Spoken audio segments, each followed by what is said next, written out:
It has been more than a week since Columbia University in New York started cracking down on pro-Palestinian protesters occupying a lawn on its campus. The protests and encampments have continued not only at Columbia, they have snowballed to other universities across the country.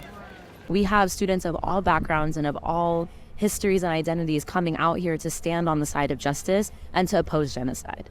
Police on various campuses have arrested hundreds, but student anger remains over U.S. support for the war in Gaza and their school's financial and academic ties to Israel and to weapons manufacturers.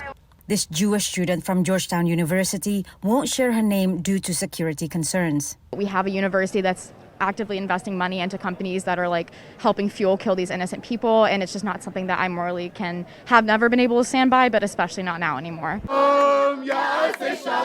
Overall, they are peaceful, even with counter-protests. But some chants have been called anti-Semitic, like this one that refers to Palestinian claims to all the land between the Jordan River and the Mediterranean Sea. From the river to the sea! From the river to the sea! Palestine will be free! Palestine will be free! The protests are a hallmark of American democracy, U.S. Secretary of State Antony Blinken said Friday. At the same time, he rebuked the students. It is also notable that there is silence about Hamas. It's as if it wasn't even part of the story. But, as I've also said repeatedly, the way Israel goes about ensuring that October 7th never happens again matters. The protests have added another layer of tension between the U.S. and Israel, a close ally. Facing protesters in his own country, earlier this week, Prime Minister Benjamin Netanyahu said the American student demonstrations are horrific and must be stopped. Anti-Semitic mobs have taken over leading universities. They call for the annihilation of Israel. They attack Jewish students.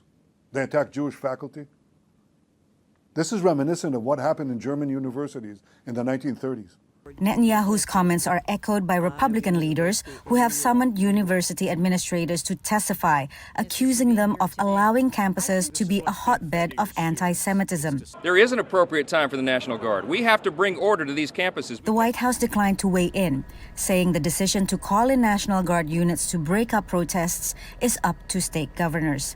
Patsy, Widakuswara, VOA News, Washington.